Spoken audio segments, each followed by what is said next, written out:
جيت ندير لكم فيديو على عبد الحميد مهري وهذا الارتيكل اللي غادي نقرا منه تلقوه في جريدة الوطن. غادي من بعد نحط لي ليان في الديسكريبسيون. مكتوب في 26 اوت 2008. عبد الحميد مهري secrétaire général du FLN, un des historiques de la Révolution, revendiquait lors d'une émission Radio Hassad Taqafa de la radio culturelle Une vision globale des langues qui les mettrait à l'abri des exploitations politiques. Lors de cette émission diffusée le 14 novembre 2006, عبد الحميد مهري هو الأمين العام لحزب الأفلان، واحد من الناس التاريخيين في حرب الاستقلال في الثورة، في حصة بالراديو اسمها حصاد الثقافة اللي بثوها في 14 نوفمبر 2006. واش يقول؟ مهدي déclaré: l'arabisation a été imposée par le général de Gaulle. Il, يعني de Gaulle, a voulu mettre en œuvre une stratégie pour faciliter le contrôle d'une société en rébellion. التعريب وضعه الجنرال de Gaulle. Il l'a rendu obligatoire, y compris pour les Français. وداره إجباري حتى على الفرنسيين.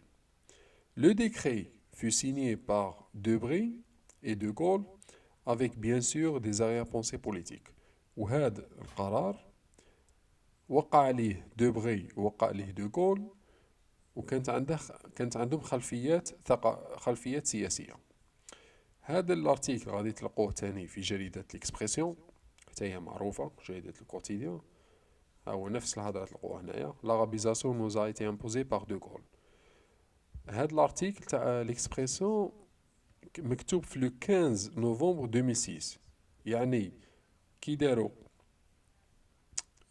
لا ديفيزيون تاع ليميسيون في الراديو داروها في لو 14 نوفمبر 2006، يعني جور ابخي كتبوه في جريدة ليكسبرسيون. هو نفسه تاني. لارابيزاسيون نوز ا ايتي امبوزي باغ لو جينيرال دو غول، يعني التعريب وضعه جنرال دو غول بقرار مسني عليه هو ودوبري.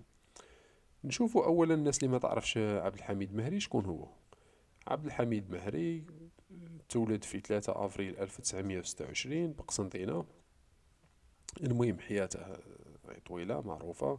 هو مشارك في البي بي ا، مشارك في الام تي ال دي قبل الافلان. وقفوه اغيتي en نوفمبر 1954، دخلوه للسجن وقعد حتى الافريل 1955.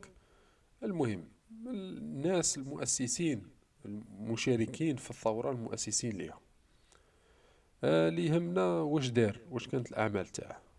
الأعمال 1958 1960 مينيس دي زافير نو افريكان، يعني في الحكومة المؤقتة. 1960 1961 مينيس دي زافير سوسيال. من 1979 1980 مينيس دو لانفورماسيون دو لا كولتور. 1984 1988 امباسادور d'Algérie en France. 1988 1996 سكرتير جينيرال دو اف ال ان. من 1988 حتى 1996 كان الامين العام لحزب الاف ال ان. وعبد الحميد مهري اصلا معروف عنه انه مستعرب، ومشي هو اللي يدافع على الامازيغيه. زيد شكون هو دوبغي؟ هذا السيد اللي وقع مع الجنرال دو غول. دوبغي ني ميشيل دوبغي ني لو 15 جونفي 1912، تولد في 1912. المهم حياته طويلة، من بعد نتوما غادي تقروا عليه. أقرا تعلم الحرب العالمية الزوجة. كان برومي مينيستر دو لا سانكيام ريبوبليك للجمهورية الخامسة، الوزير الأول للجمهورية الخامسة الفرنسية.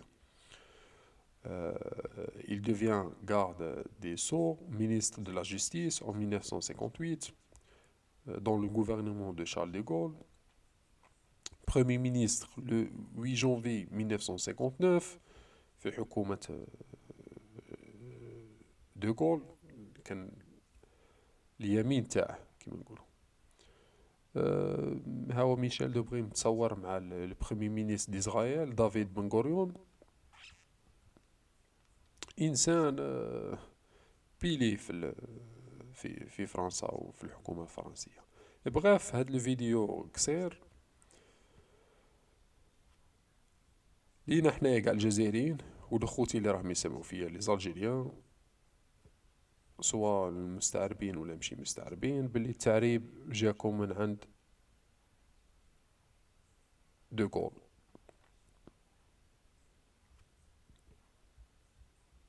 ديل ويدت كيما يقولوا اونجلي.